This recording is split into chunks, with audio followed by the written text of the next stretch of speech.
and thank you for joining us on our last story time for the summer, which I can't believe we're all done already. Thank you so much for checking out our story times online this summer. I know it's a little bit different. We don't have a set date yet as to when we're going to be coming back for our normal story times in person at the library yet. So you guys can check out our website for more details on that. But for our final story time, we are going to be reading some stories and playing some games all about fairy tales this week. So thank you all again for checking out our story times online. I really appreciate it, and we hope to see you at the library soon. Thanks, guys. All right, so let's get started with our opening song, If You'd Like to Read a Story. Okay, everybody stand up for me. If you'd like to read a story, take a seat. If you'd like to read a story, take a seat. Clap your hands and stomp your feet. Make your hands all nice and neat. If you'd like to read a story, take a seat. All right, good job, guys. All right, so the first book we're going to read all about fairy tales is called A Cooked Up Fairy Tale. Let's get started.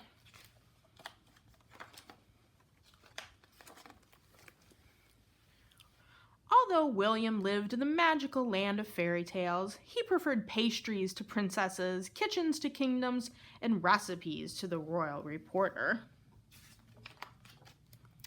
William dreamed of being a chef known throughout the land. Whether sautéed, sifted, basted or baked, pureed, poached, filleted or flaked, William's dishes were perfect. But cooking happily ever after was a different story. He'd tried working at the brick house, but the menu was too dangerous, too cold. He'd served up porridge at Three Bears Bistro, but folks there were very persnickety, too hot. And he'd baked for gingerbread on the go. That hadn't ended well either. William decided he'd better cook from home, but his pantry was almost bare, so he emptied the last few coins from his cookie jar and headed to the market. "What's this?" asked William. "Fairy tale food? Must be splendid." But it was only raw apples, beans, and a pumpkin. "This isn't splendid," said William. "Clearly, Fairy Tale headquarters needs a good chef to spice things up before the bedtime delivery." So he sliced and diced, chopped and topped and stirred and whirred. Then he packed up his delectable creations and followed the signs to Fairy Tale headquarters. "Judy, I need the apples, and I need beans. The pumpkin, Judy, the pumpkin." "Where can that delivery be?" asked Judy in a stew. "I believe I can help," said William. "May I present baked apples with caramel drizzle, bean soup with smoked ham, and pumpkin pie with cream and candied pecans." "Who? What? Why?" stammered Judy. "I need shiny apples and raw beans and a whole pumpkin. Don't you know anything about fairy tales?" "I'm sorry," said William. "I read cookbooks, not fairy tales, but maybe I could—" You've cooked up enough trouble," said Judy. "It's bedtime and the tales must begin. Now leave and take this book of fairy tales with you." William plopped down outside the kingdom wall and opened the book. "Poison apple? Beanstalk? Pumpkin coach? Oh my," said William. "Fairy tales really do have their own ingredients." He rushed back to find Judy. "Did I spoil the apple story?" he blurted out. "Snow White? Actually, she loved your baked apples and ate every one. She was so stuffed that she fell into a deep sleep. Of course, this caused a stir with those 7 dwarves. But then there was a passing prince and a kiss, so happily ever after." "Thank goodness," said William. "And the bean story?" "Jack and the Beanstalk? The giant said something like, 'Fee, fi, fo, fum, I smell soup and I want me some.' Jack was in a pickle, but he drove a hard bargain and traded the pot of soup for the giant's castle in the clouds. Another happily ever after." "Such a relief," said William. "What about the pumpkin tale?" "Cinderella? It's still unfolding. We'll find out together." "Oh no," said William. "This is a recipe for disaster." Then slip, flip, whack, smack. "Scrumptious," said the prince. "Simply delicious." He He took another bite and said, "I vow to search all the land until I find the baker of this pie." Cinderella slumped in her puddle of pumpkin. "This isn't happily ever after," sighed Judy. "Happily ever after," murmured William. He strode right into the fairy tale. "Your Highness, I baked the pie, and I will bake you pies ever after, but may I suggest you can have your pie and your princess too?" The prince gazed at Cinderella. "You are a feast for my eyes," he said. "Would you care to dance?" My, said Judy.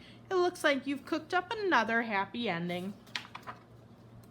And from that night forward, the prince and his princess ate like kings and queens, and William cooked happily ever after. The end. All right, we are going to do our banana song. So everybody go ahead and put your hands above your heads, make your banana, and peel bananas. Peel, peel bananas. Peel bananas. Peel, peel bananas. And chop bananas. Chop, chop bananas. Chop bananas. Chop, chop bananas. And mash bananas. Mash, mash bananas. Mash bananas. Mash, mash bananas. And eat bananas. Eat bananas. Eat bananas. Eat bananas. And who knows what's the last thing we're going to do? Go bananas! Good job, guys. So our next story is a take on a familiar story you guys may already know, The Three Little Pigs, but this one's called The Three Horrid Little Pigs. So let's check it out.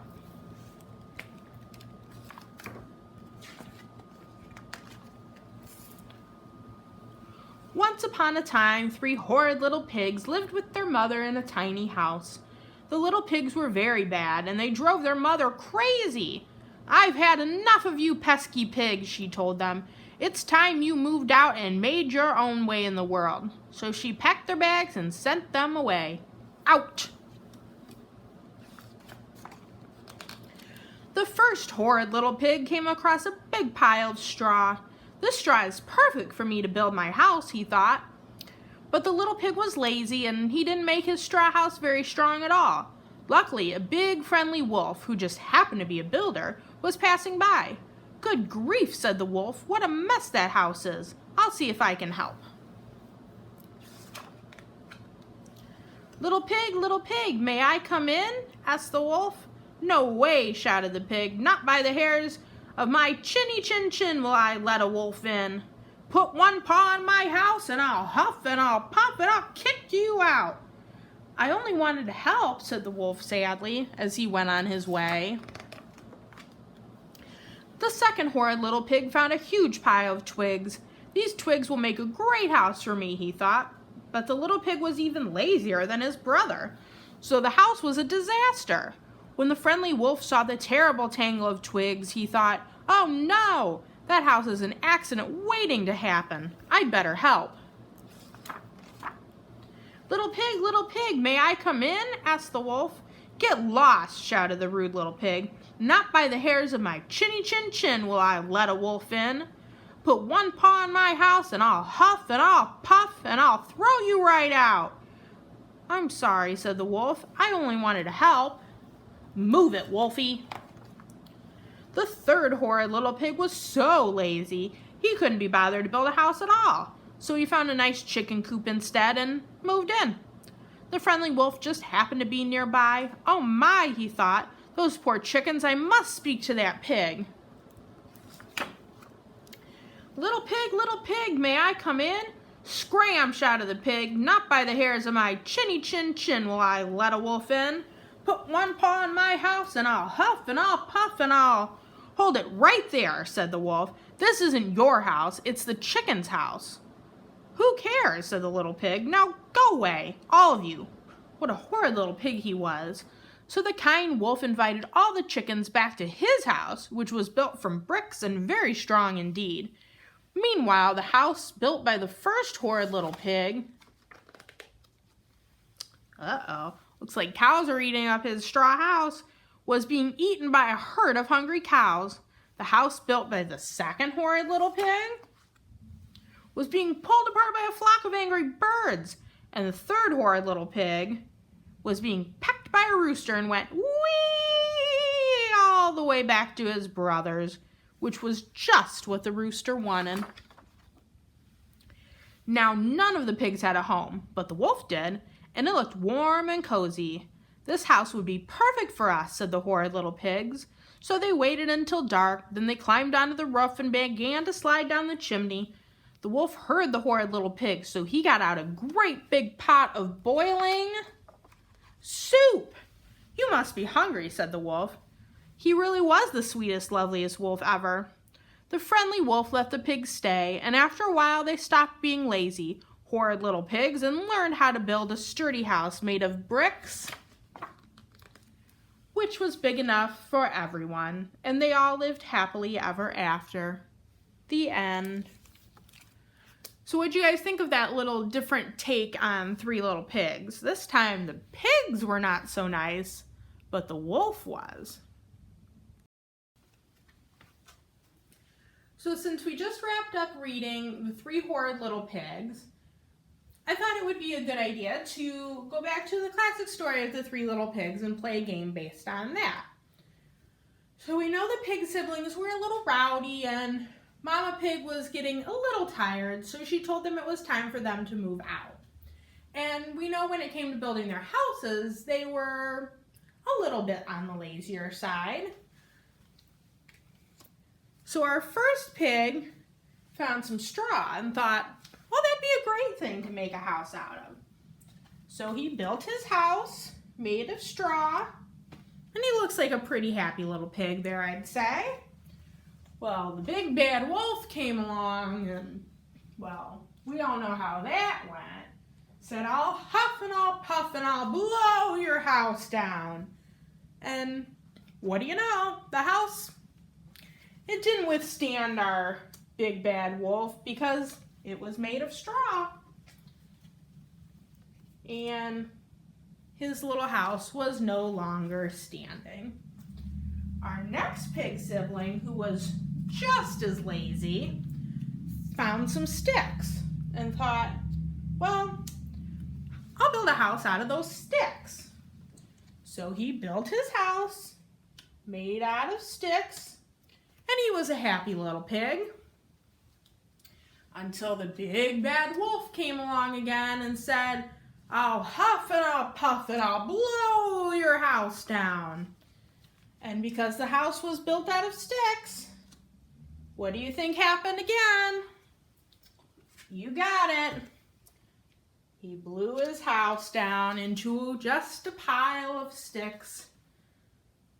Well, our next brother pig was a little less lazy than our other ones, and he made his house out of, what do you think? Bricks.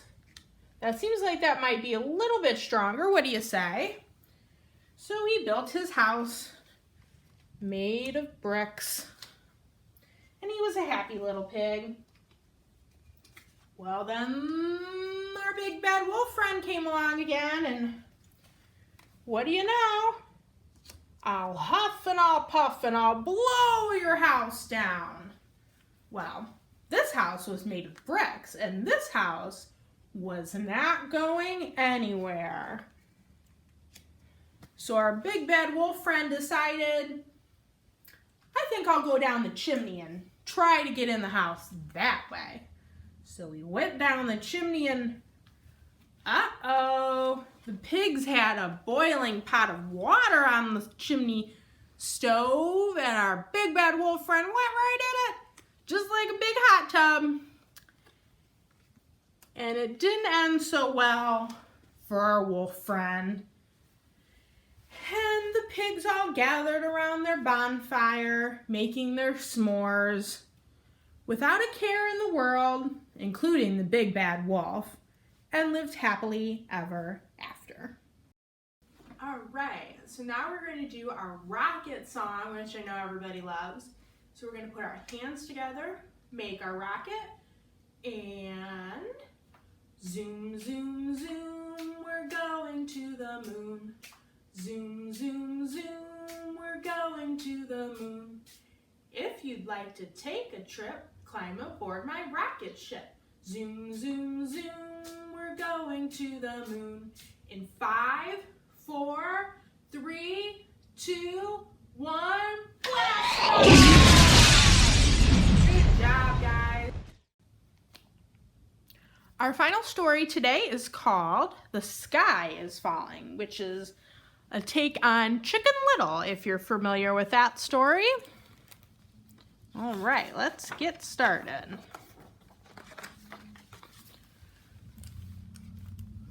One day, an acorn hit Chicken Little on the head. She popped up screeching, "The sky is falling! The sky is falling!" "I don't think so," said Squirrel. Squirrel knew a thing or two about acorns. "See, it fell from a tree." But Chicken Little was not listening. "The sky is falling! The sky is falling!" Soon all the chickens were in a tizzy. Chickens are like that. "The sky is falling! The sky is falling!" they cried. They danced around the yard, flapping their wings. "What's going on?" asked Rabbit. "Chicken Little says the sky is falling," the chicken shouted. "Boy, is that dumb," said Rabbit. "Of course," said Squirrel. "The sky is falling! The sky is falling!" The chickens breakdanced. They did the pogo and the splits. "What's up?" asked Cat, curious as always. "Chicken Little thinks the sky is falling," said Rabbit. Squirrel explained about the acorn. "You must be kidding," said Cat. "The sky is falling! The sky is falling!" squawked the chickens. They did the moonwalk, the mambo, and the twist. "The chickens look like they are having fun," said Squirrel. "You know," said Rabbit, "I was thinking the same thing." "Should we try it?" asked Cat. Soon they were all dancing around the barnyard. They did the rumba, the waltz, and the hokey pokey. The other farm animals joined in. They formed a conga line. They shouted, "The sky is falling! The sky is falling!" Fox watched it all from behind an apple tree. He was the cleverest of the animals and had never been fooled. "Look at those dodos," he thought. "Hey, what are you doing?" he hollered. "The sky is falling! The sky is falling!" they shouted. These loons would believe anything, thought Fox. His scheme was working. "If the sky is falling, why are you dancing?" "Why not?" they cried. "Because you should be hiding, that's why," said Fox. They ignored him and kept dancing. "Thinking about dinner?" Fox said. "You know the perfect place to hide? My den." "But why aren't you dancing?" asked Chicken Little. Fox began to feel annoyed. "Because it makes no sense. Everyone dances when the sky is falling," Chicken Little explained. "Look." Fox watched the other animals. "He can't dance," clucked the other chickens. "Of course I can," Fox said quickly. "Watch this." He danced around the apple tree. He did the limbo, the lindy, and the lambada. He danced until he forgot why he was dancing. Then an apple fell and bonked him on the head. Chicken Little began pecking in the yard. The other chickens joined her. The pigs and ducks and goats wandered back to the barn. Cat and Rabbit dragged Fox back to his den. "This is one dumb fox," said Cat. "I'll say," said Rabbit. "But that is one smart bird," said Squirrel, chewing her acorn thoughtfully. Even if the sky isn't falling. The end. All right, the next game that we are going to play is based on a folklore story, which is similar to a fairy tale, and it is called Stone Soup. So I've got the Stone Soup rhyme right up on the board there so you guys can follow along. What we're going to do is add some yummy, tasty ingredients to make ourselves some delicious stone soup. So let's get started. Heat some water in a pot. Add a stone you've scrubbed a lot. So we've got our stone right in there. Sprinkle pepper, salt, and herbs. So we've got our pepper, our salt, and let's get our herbs in there. There, we've got our herbs, okay. Let it boil undisturbed. Drop in carrots, onions too. Let's put our onions in there. Let the soup heat through and through. Stir in milk to make it sweet. Add potatoes for a treat. Let's get our potato in there. Toss in ham bones. Let's get our ham bone in there. Let it stew, let it bubble, let it brew. Taste the soup, and when it's done, share some soup with everyone. Good job, guys. You have made your own delicious stone soup. All right, so we're gonna do our last goodbye song for the summer, okay? So that's Tickle the Clouds. So everybody, tickle the clouds, tickle your toes, turn around, and tickle your nose. Reach down low, reach up high. Story time's over, so wave goodbye. Thank you all again so much for checking out our story times online this summer. I hope you guys had fun, and we really hope to see you soon in person at the library. So just keep checking our website for updates, and we hope to see you soon. Thanks. Bye, guys. Have a good rest of your summer.